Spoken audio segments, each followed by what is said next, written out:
Jumpa lagi bersama Ivan Merdeka. Pada kesempatan ini, saya akan membagikan informasi tentang surat edaran dari Kementerian Pendidikan dan Kebudayaan, Riset dan Teknologi tentang seleksi P3K guru tahun 2021. Ini adalah edarannya nomor 2796/B-00.00.06/2021. Jadi ini ditujukan untuk Kepala Dinas Pendidikan Provinsi maupun Kepala Dinas Pendidikan Kabupaten dan Kota di seluruh Indonesia. Ini tertanggal 31 Mei 2021. Sebelum kita membahas lebih lengkap tentang surat ini, mengingatkan kembali kepada Bapak Ibu yang belum subscribe di channel Ivan Merdeka, silahkan subscribe karena di dalam channel ini Bapak Ibu bisa melihat berbagai tutorial, berbagai informasi seputar dunia pendidikan di Indonesia, seputar calon aparatur sipil negara, CPNS, P3K tahun 2021 juga ada di sini. Silahkan apabila belum subscribe, silahkan subscribe di channel Ivan Merdeka.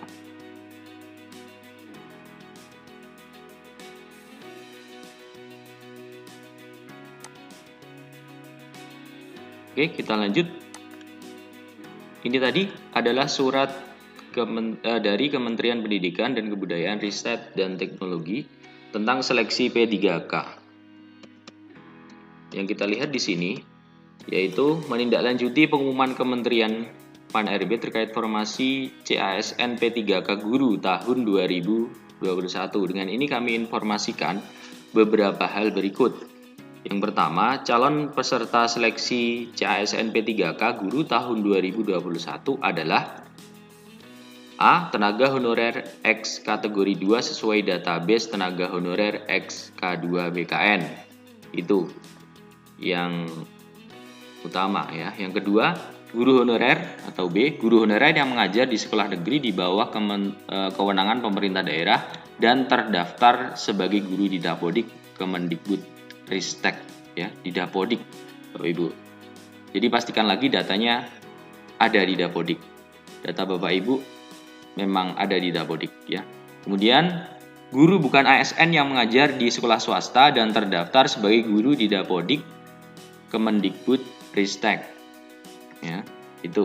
Kemudian yang keempat, lulusan pendidikan profesi guru PPG yang belum menjadi guru dan terdaftar di database lulusan pendidikan profesi guru Kemendikbud-Ristek ya.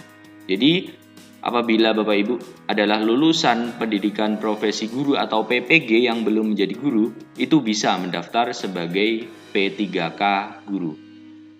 Kemudian yang kedua, pendaftaran peserta seleksi CASN dilakukan melalui laman resmi Badan Kepegawaian Negara.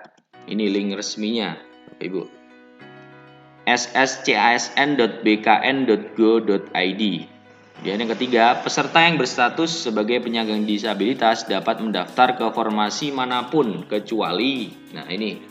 Jadi bagi penyandang disabilitas didapat mendaftar ke formasi manapun kecuali guru bahasa Indonesia ahli pertama bagi penyandang disabilitas rungu, jadi tidak boleh. Kemudian guru bahasa Inggris juga sama untuk penyandang disabilitas rungu tidak bisa.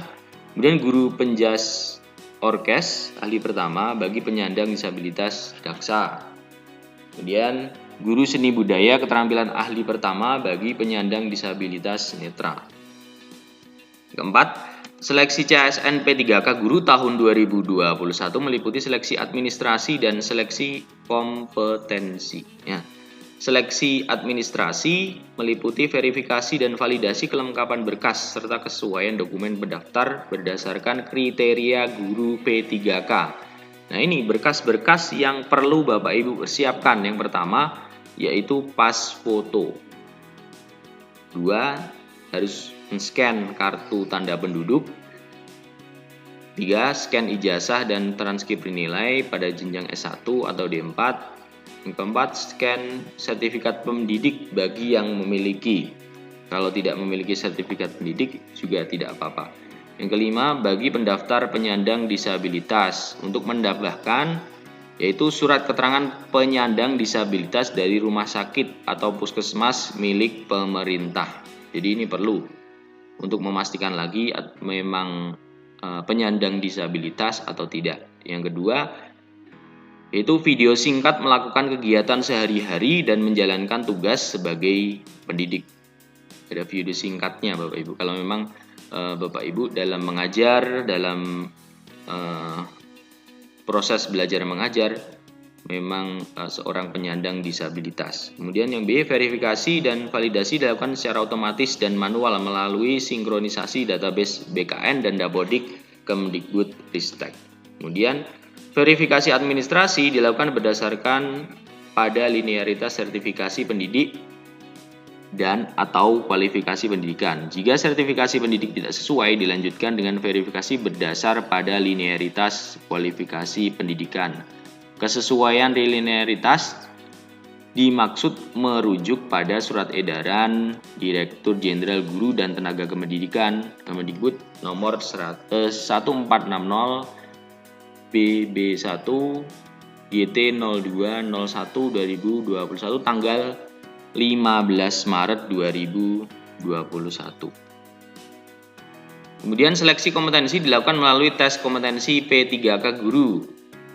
Tes kompetensi P3K Guru meliputi tes kompetensi dan wawancara. Ya. Tesnya itu Bapak Ibu, kompetensi dan wawancara. Kemudian yang B, materi tes kompetensi terdiri atas kompetensi teknis, kompetensi manajerial, dan kompetensi sosiokultural.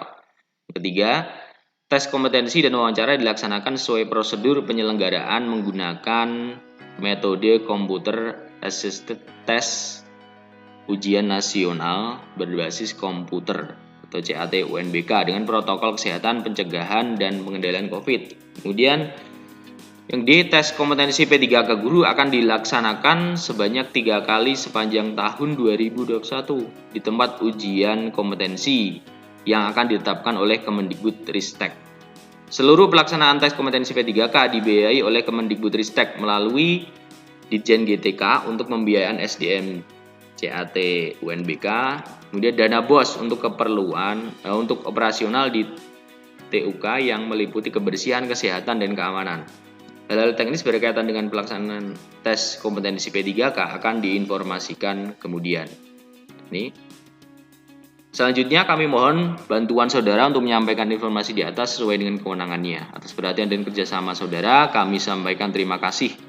Direktur Jenderal Iwan Syahril. Nah, ini itu tadi informasi yang dapat saya bagikan terkait seleksi P3K Guru yang mana dalam waktu dekat ini akan dibuka pendaftarannya. Mudah-mudahan kita sukses, kita bisa lulus ujian P3K atau seleksi P3K tahun ini. Saya kira cukup itu, mudah-mudahan bermanfaat. Assalamualaikum warahmatullahi wabarakatuh.